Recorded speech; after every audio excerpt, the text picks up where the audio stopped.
제2장.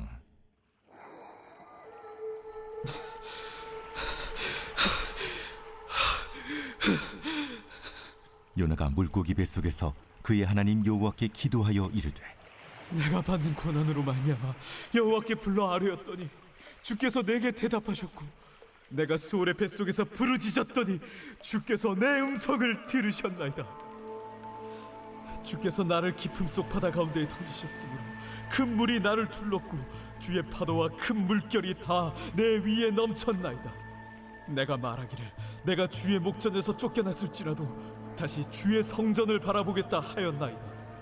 물이 나를 영혼까지 둘러싸우며 깊음이 나를 에워싸고 바다풀이 내 머리를 감쌌나이다. 내가 산의 뿌리까지 내려갔사오며 땅이 그 빗장으로 나를 오래도록 막았사오나 나의 하나님 여호와여, 주께서 내 생명을 구덩이에서 건지셨나이다. 내 영혼이 내 속에서 피곤할 때에 내가 여호와를 생각하였더니 내 기도가 주께 이르러 싸우며 주의 성전에 미쳤나이다. 거짓되고 헛된 것을 숭상하는 모든 자는 자기에게 베푸신 은혜를 버렸사오나 나는 감사하는 목소리로 주께 제사를 드리며 나의 서원을 주께 갚겠나이다. 구원은 여호와께 속하였나이다. 여호와께서 그 물고기에게 말씀하시매 요나를 육지에 토하니라.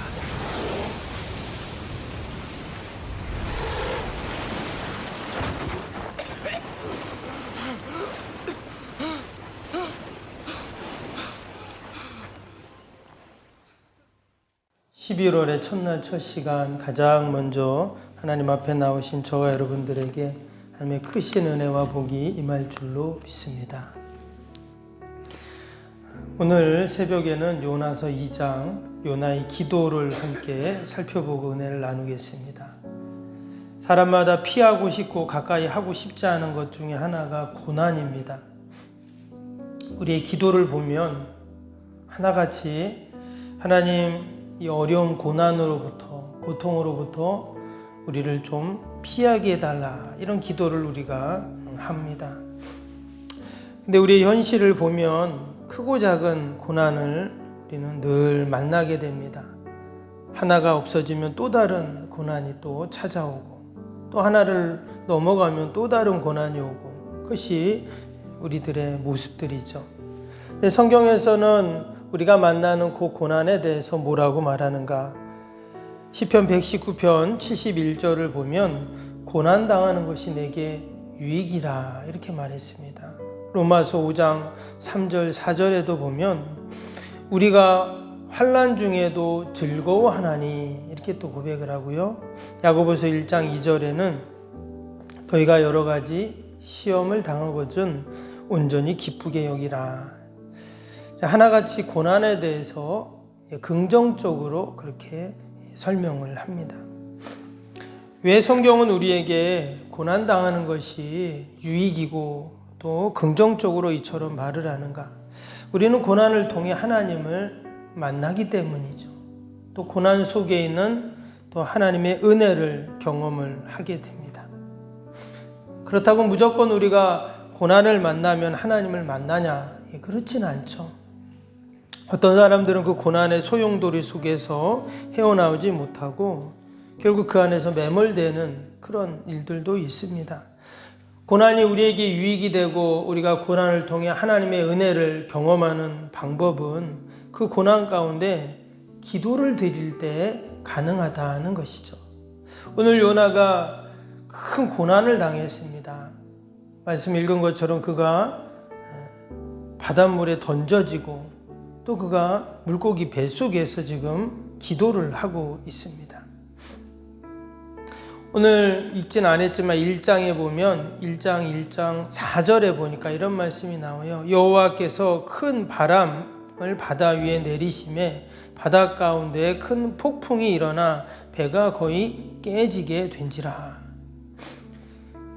그의 인생 가운데 큰 폭풍, 또 큰 바람, 또 그가 타고 있는 배가 다 깨지게 되는 이런 고난을 그가 당한 겁니다. 그리고 오늘 읽었던 2장 그 기도의 내용 속에도 보면 그가 3절에 뭐라 그랬죠?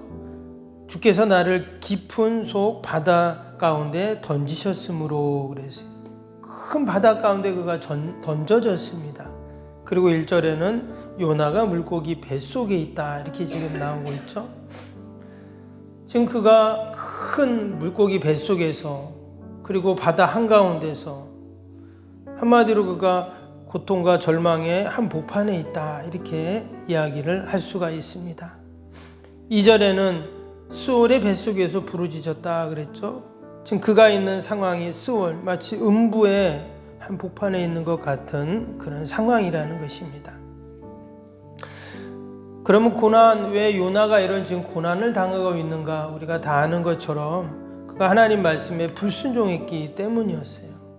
하나님이 가라고 하는 곳으로 안 가고 정반대의 길을 그는 가고 있었죠.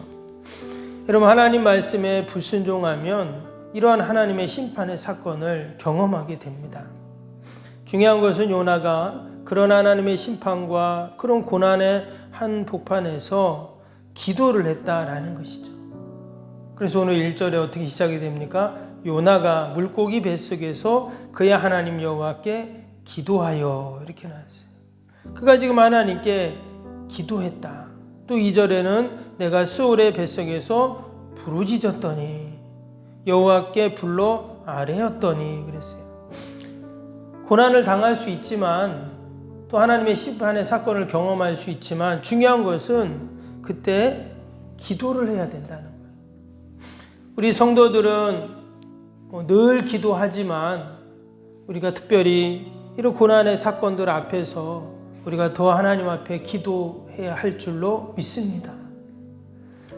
요나는 그런 고난을 당했기에 기도했지만 우리가 고난을 당하기 전에 또 다른 사람의 고난 앞에서도 우리는 함께 기도해야 합니다. 지금 서울에서 이태원의 참사로 인해서 얼마나 지금 애도의 기간을 갖고 얼마나 사람들이 슬퍼하고 힘들어합니까? 우리들도 그렇게 힘들지만 그때 우리가 어떻게 해야 될까요? 우리 교회는 기도해야 되고 또 하나님께 큰 위로와 또 하나님의 평강을 허락해 달라고 우리가 기도해야 할 줄로 믿습니다. 요나가 지금 기도하고 있는데요. 근데 오늘 말씀을 쭉 보면 요나의 기도를 보면 요나의 기도이지만 하나님께서는 한마디도 하지 않으십니다. 마치 하나님께서 침묵하시는 그러한 모습이죠. 요나가 하나님 말씀에 불순종하고 그가 하나님의 사명의 길을 가지 않을 때 그가 이런 고난을 당하게 됐는데 근데 하나님께 그게 기도하는데 하나님께서는 아무런 말씀도 하지 않으신다는 거예요. 왜 기도하는데 하나님께서 아무런 이런 말씀도 없는가?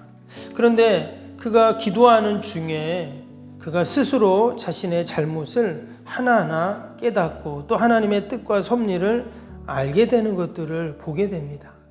3절에 다시 한번 보세요. 3절에 뭐라 그랬냐면 주께서 나를 깊음 속 바다 가운데 던지셨으므로 이랬어요. 4절에는 내가 주의 목전에서 쫓겨났을지라도 또 6절에는 나를 오래도록 막았사오나. 여기 보면 하나같이 하나님의 섭리 또 하나님의 역사하심을 쭉 기도하고 있습니다. 그러니까 그가 지금 기도를 하다 보니까 하나님이 어떻게 하셨구나, 하나님이 이렇게 인도해 가시는구나, 또 하나님이 섭리하시는구나 하는 것을 그가 깨닫게 되었다는 것입니다.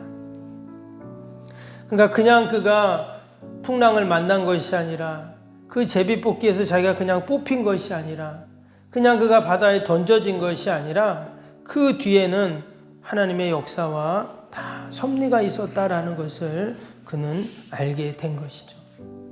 지금 그가 물고기 뱃속에 있습니다. 사실 바다에 던져지면 죽는 것이죠. 그런데 지금 큰 물고기 뱃속에 그가 들어가 있습니다. 그 또한 하나님의 역사였다 하는 것을 이제 알게 된 것이죠. 하나님이 기도하는 자에게 주시는 은혜가 있습니다. 그것은 바로 내가 기도할 때 하나님의 섭리를 깨닫게 된다 하는 거예요. 평소에는 모릅니다. 근데 내가 기도할 때 하나님이 그런 은혜를 우리에게 주시죠. 이 새벽에도 우리가 하나님께 기도할 때 하나님이 우리에게 하늘의 지혜를 주시고 또 하나님의 뜻을 밝혀 알게 하시고, 그래서 오늘 하루도 우리가 그런 하나님의 뜻을 받드는 복된 하루, 또 11월 한 달이 될 줄로 믿습니다. 오늘 요나가 지금 물고기 뱃속에서 기도를 하고 있다고 했습니다. 그가 불순종하면 그냥 하나님이 바다에 던져져서 죽으면 끝인데, 하나님께서는 요나가 그냥 죽게 내버려 두지 않는다는 거예요. 하나님이 주신 그 사명을 감당하게 하시기 위해서 오늘 어떻게 했다고요? 물고기를 예비해 두신 것입니다. 처음에는 사명을 거부했지만 하나님은 요나가 그 사명을 다하기까지 결코 죽게 내버려 두지 않으시는 하나님이세요. 다른 말로 하면 하나님은 우리가 사명을 감당할 수 있도록 건강도 주시고 지혜도 주시고 또 우리를 늘 보호하시고 여러분 도우시는 하나님이신 줄로 믿습니다. 그래서 나에게 사명이 있다는 것, 하나님이 나에게 직분을 주셨다는 것이 여러분 은혜이고 복인 줄로 믿습니다. 어떤 분들은 내가 이런 직분 받았기에, 내가 이런 사명이 있기에 너무나 힘들다. 왜 나만 이렇게 일하고 나만 이렇게 힘든가? 이런 생각을 할 때가 있습니다. 그러나 여러분, 그 사명 때문에 내가 사는 것이고 요나에게 사명이 있기 때문에 하나님이 물고기를 이렇게 예비해 두셨다 하는 거예요. 하나님이 나에게 주신 사명이 늘 은혜이고 여러분 복인 줄로 믿으시기 바랍니다. 또 요나가 기도하는 장소가 오늘 물고기 뱃속이었습니다. 우리는 오늘 교회 와서 기도를 하는데 지금 요나는 물고기 뱃속에서 지금 기도를 해요. 우리 드라마 바이블로 읽어보니까 얼마나 요나가 힘들고 어려웠는지, 그 분위기와 그 음악과 그 소리를 들어보니까 어떻습니까? 참 힘들었겠다 이런 생각을 해봅니다. 물고기 뱃속은 고난의 한 복판을 지금 의미하고 있습니다. 절망할 수밖에 없고 괴롭고 답답하고 정말 음부와 같은 그런 곳에서 지금 그가 기도를 하고 있다는 거예요. 즉 다른 말로 하면 어떠한 상황 속에서도, 마치 지옥과 같은 상황 속에서도 내가 기도하면 결국은 그 모든 어려움들을 여러분 이기게 되는 줄로 믿습니다. 오늘 7절에 그가 이렇게 고백했습니다. 내 영혼이 내 속에서 피곤할 때 내가 여호와를 생각하였더니 내 기도가 주께 이르러 싸우며 주의 성전에 미쳤나이다. 그 물고기 뱃속에서도 지옥과 같은 상황 속에서도 그는 내가 여호와를 생각하였더니 그랬어요. 여호와를 생각하는 거예요. 그 고난 중에 고난을 생각하는 것이 아니라 여호와를 생각한다. 그랬더니 그 기도가 어떻게 해요? 다 주께 이르렀고 주의 성전에 미쳤습니다. 여전히 그가 물고기 뱃속에서 기도하고 있습니다. 그의 기도가 지금 다 응답된 것이 아닙니다. 그냥 기도하고 있는 거예요. 그런데 지금 그는 믿음으로 선포하고 있죠. 내 기도가 주의 성전에 미쳤나이다. 즉 하나님께서 내 기도를 다 들으셨고 이제 하나님이 응답하실 것입니다 하는 믿음의 기도이고 고백이죠. 9절에는 뭐라고 했습니까? 나는 감사하는 목소리로 주께 제사를 드리며 나의 손을 주께 갚겠나이다. 구원은 여호와께 속하였나이다. 여전히 그가 물고기 뱃속에 있습니다. 이제 조금 있으면 산소도 없고 이제 죽는 것이죠. 그런데 그의 기도는 뭐라고요? 내가 감사하는 목소리로 주께 제사를 드리고 또 하나님, 내가 하나님께 서운했던 거 다 갚겠습니다. 구원은 하나님께 속했습니다. 이런 물고기 뱃속에서 이런 기도가 무슨 의미가 있을까요?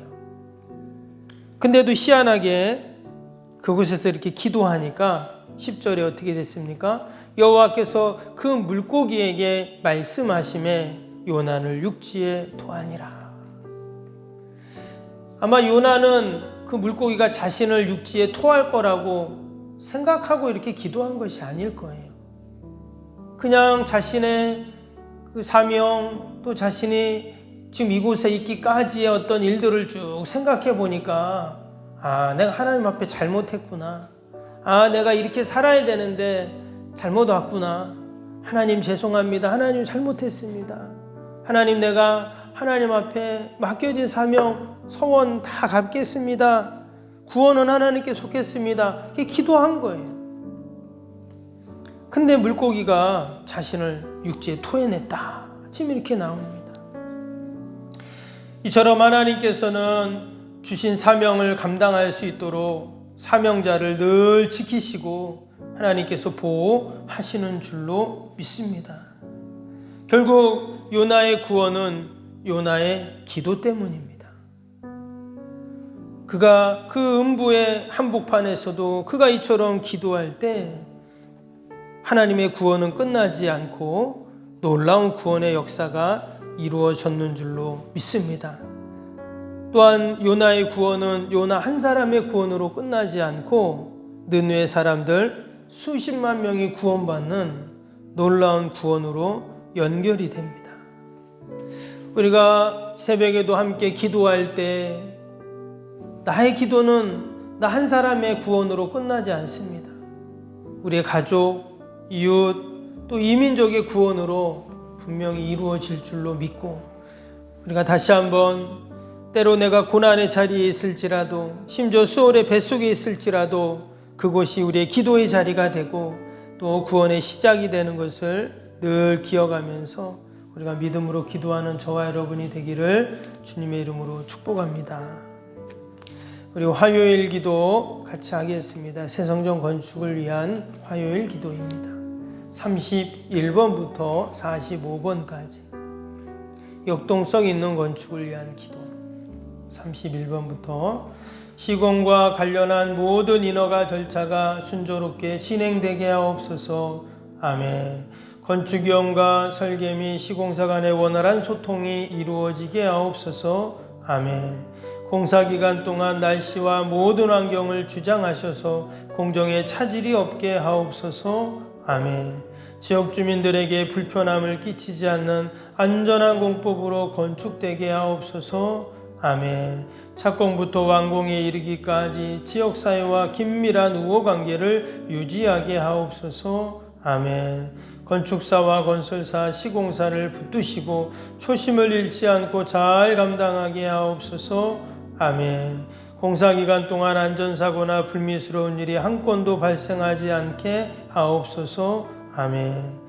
성실하고 책임감 있는 감리로 건축의 시작과 끝이 완벽하게 진행되게 하옵소서. 아멘. 자재 품질 및 검수가 철저히 이루어지고 공사 일정이 지체되지 않게 하옵소서. 아멘. 최적의 공사기간과 공사비 절감을 위해 세밀한 업무가 이루어지게 하옵소서. 아멘. 꼼꼼한 업무로 불필요한 비용 발생을 원천적으로 차단하게 하옵소서. 아멘. 건축에 필요한 모든 재정이 시기적절하게 잘 채워지게 하옵소서. 아멘. 입당에 이르기까지 모든 건축 과정의 재정의 집행이 어려움 없게 하옵소서. 아멘. 헌금을 약정하고 드리는 성도들에게 복을 주셔서 간증이 넘치게 하옵소서. 아멘. 건축으로 인해 교회 사역이 위축되지 않도록 풍성한 재정으로 채워 주옵소서. 아멘. 예수님의 이름으로 기도합니다. 아멘. 사랑과 은혜가 충만하신 하나님 아버지, 요나가 사명의 길을 버리고 불순종의 길을 갔을 때 하나님 그가 물에 던져지고 큰 폭풍을 만나고 결국 물고기 뱃속에 들어가는 이러한 고난을 당했습니다.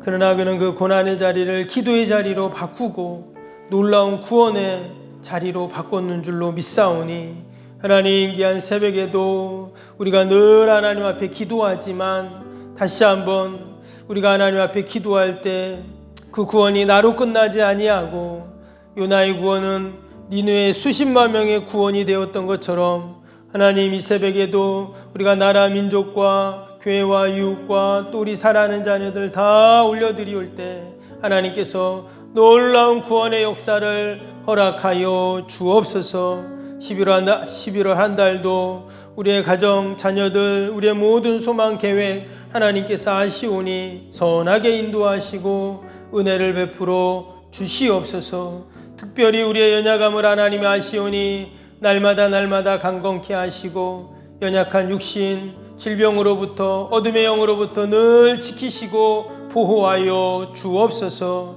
우리 연로하신 어르신들, 우리 연로 목사님, 연로 장로님들 늘 강건하게 하시고 평상에 있는 환우들 보살펴 주시어서 건강 때문에 염려하고 근심하지 않도록 늘 하나님 강건케 하여 주시옵소서.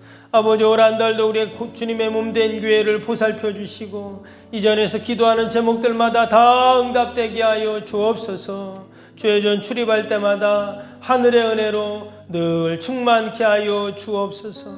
하나님, 이태원 참사로 얼마나 많은 젊은 사람들이 아버지 희생을 당하고 어려움을 당했습니까? 하나님, 그 가족들을 다 위로하여 주시고 아버지, 다시는 이러한 어려움들, 아픔들, 사고들이 일어나지 않도록 은혜를 베풀어 주시옵소서. 하나님, 전쟁으로 고통당하는 이들, 코로나로 어려움을 당한 이들 하나님 다 돌봐주시고 아버지, 이 땅의 모든 어둠의 질병들, 아픔들, 전쟁들이 다 사라지게 하여 주시옵소서. 오늘도 하나님, 우리의 모든 기도의 제목 마음의 손을 하나님이 아시오니 하나님께 간구하는 것마다 하늘에 다 상달되게 하시고 아름답게 열매 맺게 하여 주옵소서. 감사하며 예수님의 이름으로 기도하옵나이다. 아멘. 하늘에 계신 우리 아버지, 아버지의 이름을 거룩하게 하시며 아버지의 나라가 오게 하시며 아버지의 뜻이 하늘에서와 같이 땅에서도 이루어지게 하소서. 오늘 우리에게 일용할 양식을 주시고 우리가 우리에게 잘못한 사람을 용서하여 준 것 같이 우리 죄를 용서하여 주시고 우리를 시험에 빠지지 않게 하시고 악에서 구하소서. 나라와 권능과 영광이 영원히 아버지의 것입니다. 아멘.